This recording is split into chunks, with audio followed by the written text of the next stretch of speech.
हाँ जी, तो आज समझेंगे हम एक न्यू कंसेप्ट जिसका नाम है इलेक्ट्रोमैग्नेटिक रेडिएशन। तो हमने पढ़ ली थी, आज हम पढ़ेंगे इलेक्ट्रोमैग्नेटिक स्पेक्ट्रम के बारे में और एक प्रॉब्लम यानी एक न्यूमेरिकल के बारे में पढ़ेंगे 2.3। अब देखो न्यूमेरिकल, इस चैप्टर में काफ़ी न्यूमेरिकल्स पूछे जाते हैं क्योंकि ढेर सारे फॉर्मूले हैं फ्रीक्वेंसी के, वेवलेंथ के, एनर्जी वगैरह के, आगे भी और सारे और बहुत सारे फॉर्मूलाज आएंगे। सो ये ऐसे क्वेश्चंस एग्जाम में पूछ भी लिए जाते हैं और ऐसे क्वेश्चन सोल्व भी करने आने चाहिए। ठीक है, तो मैं आज एक न्यू न्यूमेरिकल सॉल्व करवाऊंगी। देखो, क्यों ना एक छोटा सा रैपिड रिवीजन कर लिया जाए फिर से। देखो, इलेक्ट्रोमैग्नेटिक रेडिएशन होता क्या है। देखो, मैंने बताया था कोई भी चार्ज पार्टिकल होता है जब वो एक्सेलरेट करता है, कोई भी चार्ज पार्टिकल होता है जब वो एक्सेलरेट करता है, एक्सेलरेट मतलब पर यूनिट टाइम वो अपनी वेलोसिटी चेंज कर रहा है। ठीक है, अपनी वेलोसिटी चेंज कर रहा है कोई चार्ज पार्टिकल जब एक्सेलरेट करता है तो वो इलेक्ट्रोमैग्नेटिक रेडिएशंस प्रोड्यूस करता है। अब वो कैसे प्रोड्यूस करता है और कैसे चार्ज पार्टिकल, देखो जैसे मान लो कि ये हमारा क्या था, न्यूक्लियस। वैसे मैंने इस कंसेप्ट के बारे में बता दिया है, बट इसके बेसिस पे हम एक न्यूमेरिकल सॉल्व कर रहे हैं और इसके बेसिस पे हम ये स्पेक्ट्रम के बारे में डिस्कस करेंगे। तो मैं चाहती हूँ कि एक बार और इसका रैपिड रिवीजन हो जाए और ये कंसेप्ट ही ऐसा है कि इसके बारे में जितनी बार पढ़ेंगे उतना अच्छा है, हमारा और ज्यादा कंसेप्ट क्या होता जाएगा, क्लियर होता जाएगा। ठीक है, तो ये न्यूक्लियस था और इसके अराउंड शेल्स में इलेक्ट्रॉन रिवॉल्व कर रहा था। तो ये इलेक्ट्रॉन जैसे रिवॉल्व कर रहा है ना, तो कुछ इस तरीके की वेव प्रोड्यूस कर रहा है। ठीक है, इलेक्ट्रोमैग्नेटिक वेव प्रोड्यूस करता है, इलेक्ट्रोमैग्नेटिक रेडिएशंस प्रोड्यूस करता है और इन रेडिएशंस के बारे में पढ़ेंगे। एक बार इसको भूल जाओ, ये मैंने क्या लिखा है इस पे फोकस मत रखो, जो मैं बता रही हूँ सिर्फ उतना ध्यान रखो। ठीक है, तो जो इलेक्ट्रॉन है एक्सेलरेट करेगा, एक्सेलरेट मतलब अपनी वेलोसिटी चेंज करता जाएगा, टाइम के साथ साथ चेंज करता जाएगा। तो इलेक्ट्रॉन क्या कर रहा है, एक्सेलरेट कर रहा है, तो इलेक्ट्रोमैग्नेटिक वेव प्रोड्यूस कर रहा है। ठीक है, तो अब एक सवाल आता है जिस बच्चे के दिमाग में आ रहा है, बहुत अच्छी बात है, नहीं आ रहा तो अब आएगा सवाल दिमाग में। देखो कि क्या सिर्फ इलेक्ट्रॉन ही एक्सेलरेट करता है, क्या इलेक्ट्रॉन ही ये वेव प्रोड्यूस करता है, रेडिएशन प्रोड्यूस करता है? जी नहीं, सिर्फ इलेक्ट्रॉन ही नहीं, इलेक्ट्रॉन और प्रोटॉन यानी जिसपे चार्ज होता है ना, नेगेटिव चार्ज जो पॉजिटिव चार्ज, न्यूट्रॉन है तो वो तो न्यूट्रल, उस पर कोई चार्ज नहीं है तो वो काहे की रेडिएशन प्रोड्यूस करेगा। लेकिन इलेक्ट्रॉन और प्रोटॉन पे क्या है, चार्ज है, तो ये क्या कर रहा है, एक्सेलरेट कर रहा है। अब क्यों ना कुछ जनरल लाइफ की एग्जांपल्स ले लिए जाए। हाँ, तो ले लेते हैं। देखो, जनरल लाइफ की एग्जांपल लोगे तो आप क्या समझो कि जो हमारा मोबाइल फोन होता है या रेडियो वगैरह होता है ना, मोबाइल फोन्स, रेडियोज, आपने एक चीज तो सुनी होगी ना कि रेडियो वेव प्रोड्यूस हो रही है। जो रेडियो होता है ना, रेडियो वेव, रेडियो तरंग, जो भी आपने सुना है, नहीं भी सुना तो कोई बात नहीं, आज सुनो।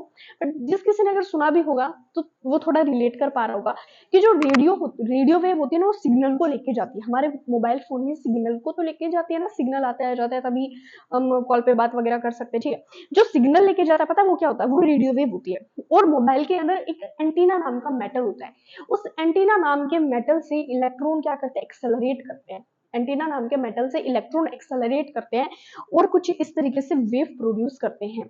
उस वेव का नाम होता है रेडियो वेव, जो सिग्नल लेके जाती है। ठीक है, पहला क्वेश्चन तो ये मोबाइल फोन और रेडियो वाला हो गया, इट्स ए रेडियो और मोबाइल फोन्स वगैरह, एमपी लिख रही हूँ, मोबाइल फोन्स।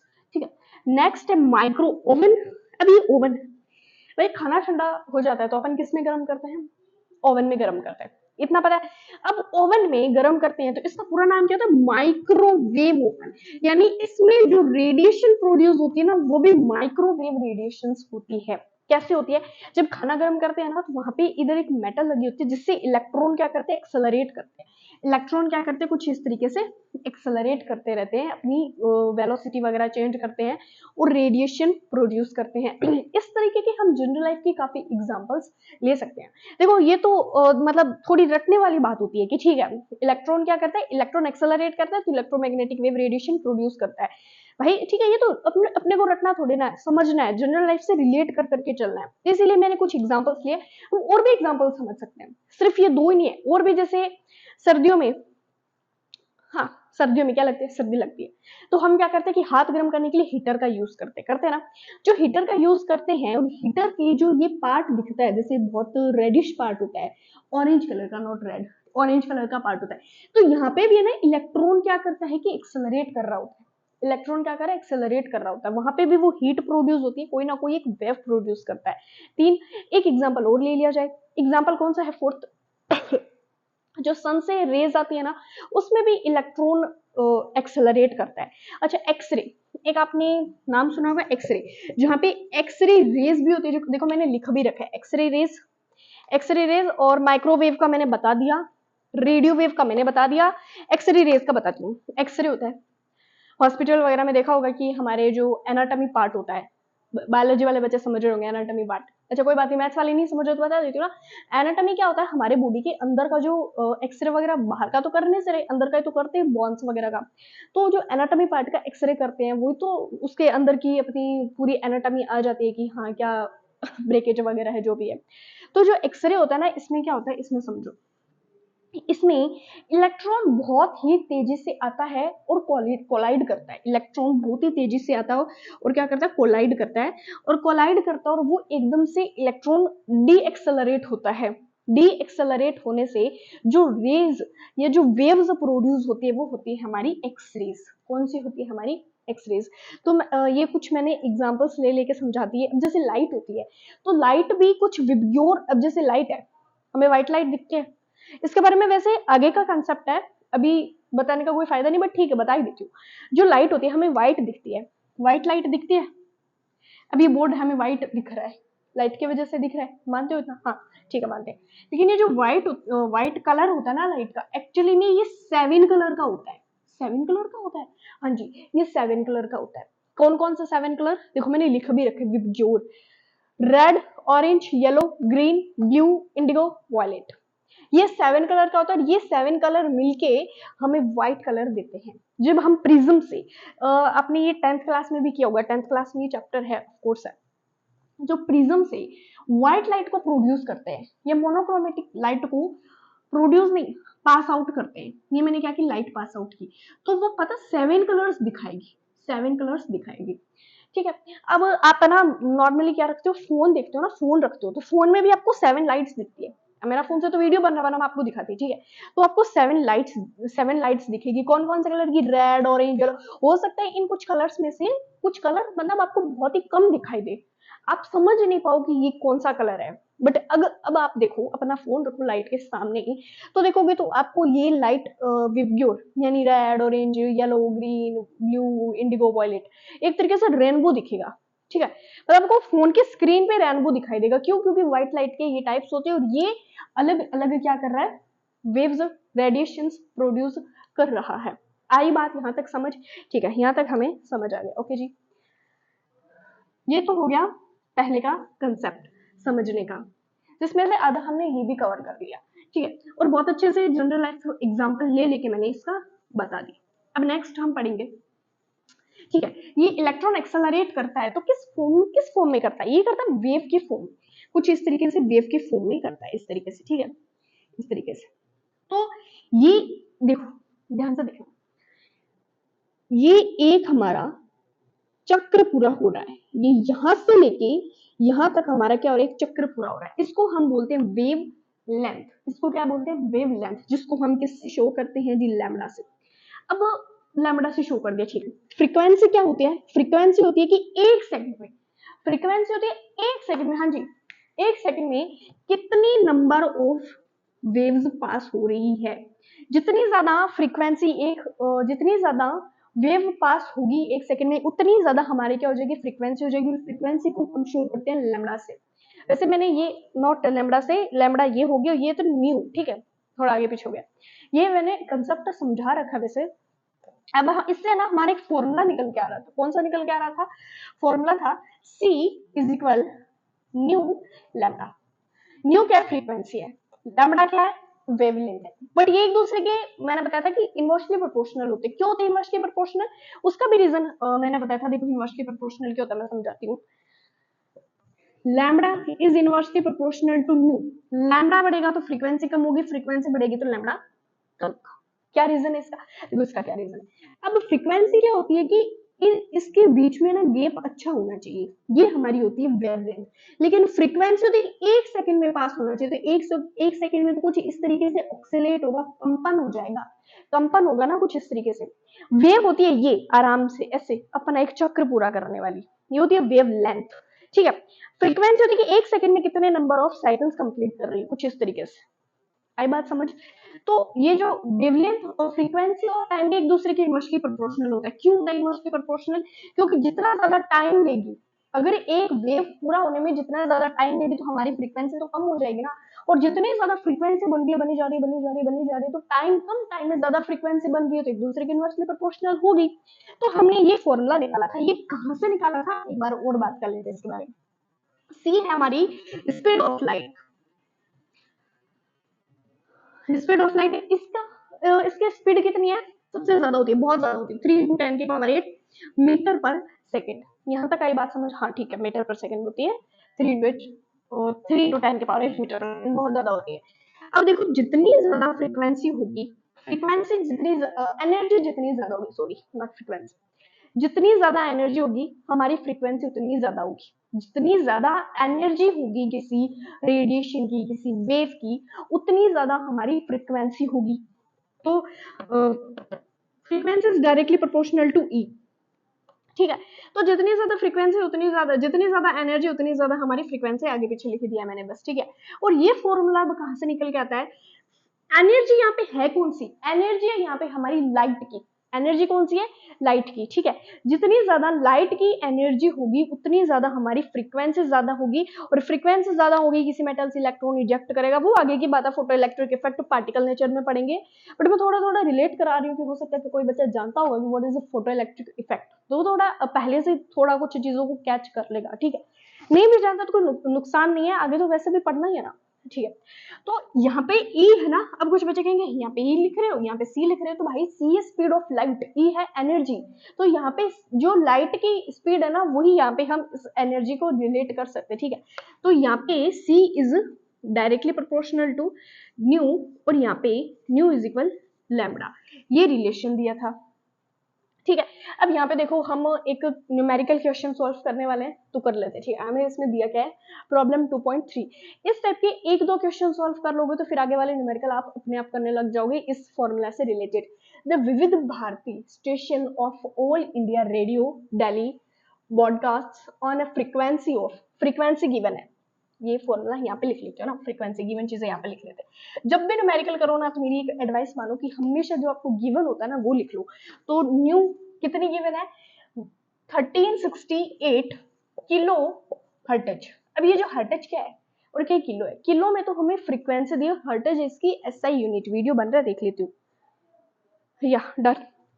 तो किलो तो हमें दिया है, किलो फ्रीक्वेंसी दिया है, और हर्टज दिया है हमें इसकी एसआई यूनिट। हर्टज क्या होती है, हर्टज इसकी एसआई यूनिट होती है, किसकी, न्यू की, फ्रीक्वेंसी की। अगर मैंने लास्ट वीडियो में मे भी नहीं भी बताया होगा तो अभी नोट कर सकते हो आप।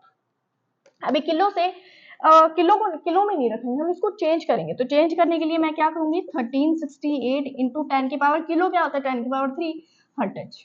नेक्स्ट है कैलकुलेट दी वेवलेंथ, लीजिए वेवलेंथ कैलकुलेट करनी है, लैम्बडा कैलकुलेट करना है, ऑफ द इलेक्ट्रोमैग्नेटिक रेडिएशन, जो इलेक्ट्रोमैग्नेटिक रेडिएशन इमिट कर रही है बाय ट्रांसमीटर, उसकी हमें क्या कैलकुलेट करनी है, वेवलेंथ, फ्रीक्वेंसी हमें दे रखी है। Which part of the electromagnetic, short form में लिखा है मैंने M, electromagnetic spectrum, spectrum does it belong to. ठीक है, हमें इलेक्ट्रोमैग्नेटिक, कौन सी इलेक्ट्रोमैग्नेटिक स्पेक्ट्रम है वो भी बतानी है कि कौन से बिलोंग कर रही है। ठीक है, अब फॉर्मूला लगा लेंगे।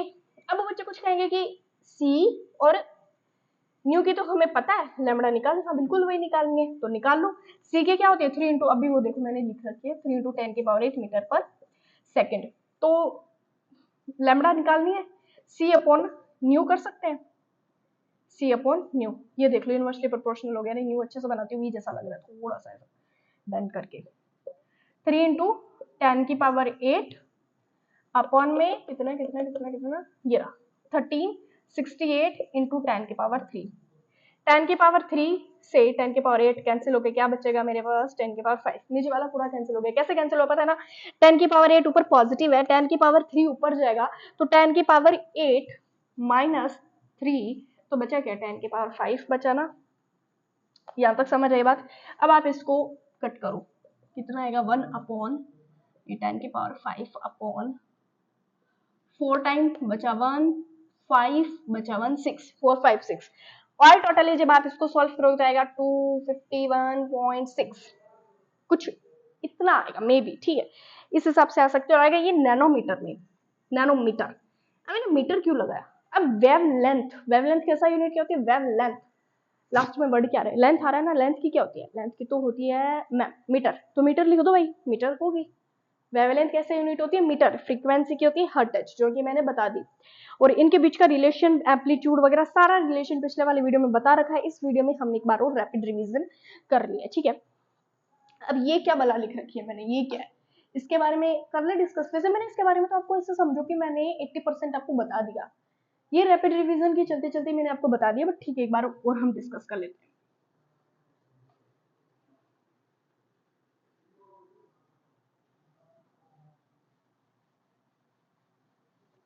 हाँ जी, कितने में हो जाएगा? मैंने आंसर मिटा दिया ना, जस्ट नोट कर लिया होगा, वरना पीछे करके देख लो।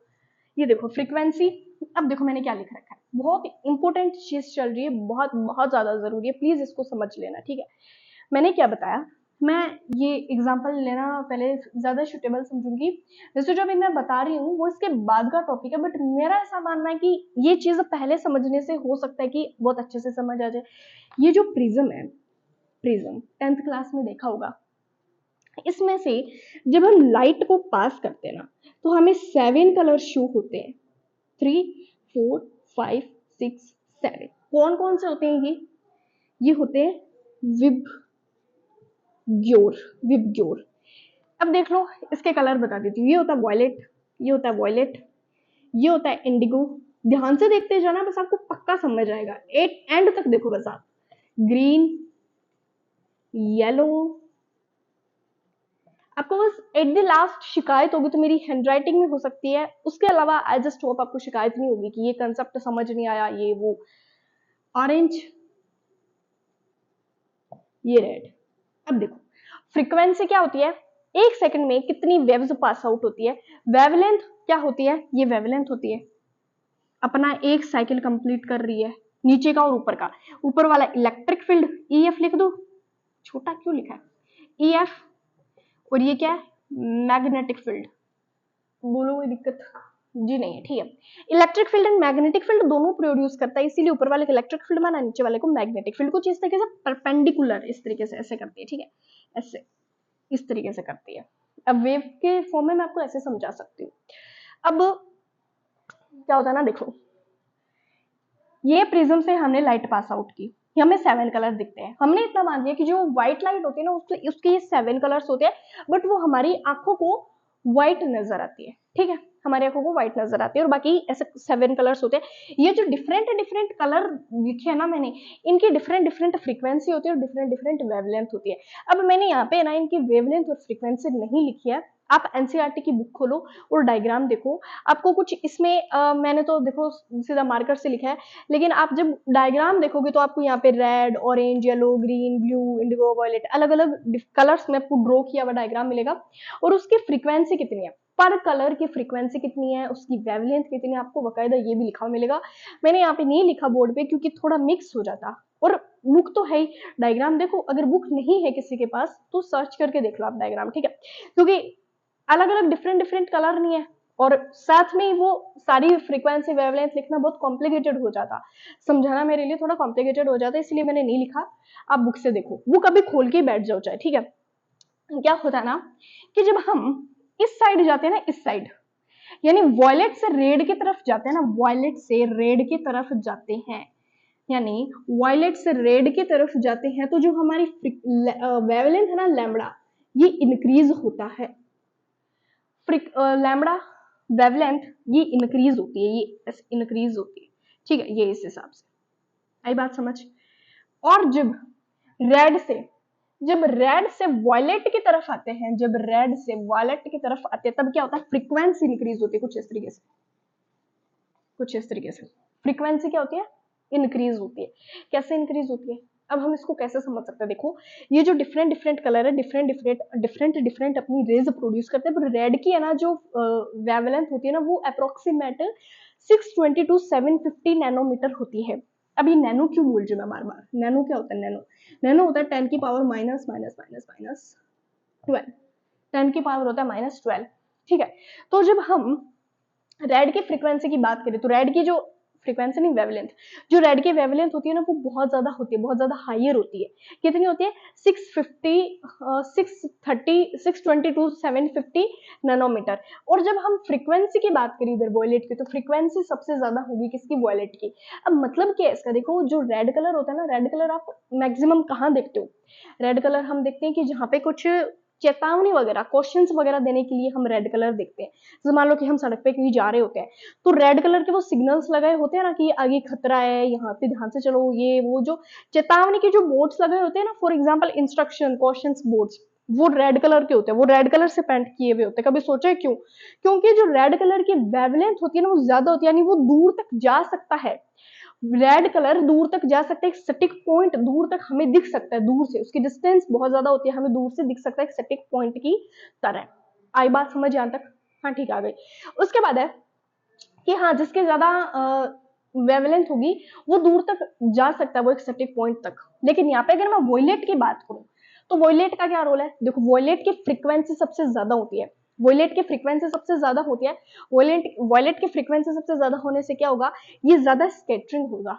स्कैटरिंग मतलब फैलेगा ज्यादा, ये ज्यादा स्कैटरिंग करेगा। फॉर एग्जाम्पल जैसे आसमान है, ब्लू कलर का दिखता है, क्यों? क्योंकि उसकी फ्रीक्वेंसी ज्यादा है। वॉयलेट, इंडिगो, ब्लू, ये देखो ब्लू।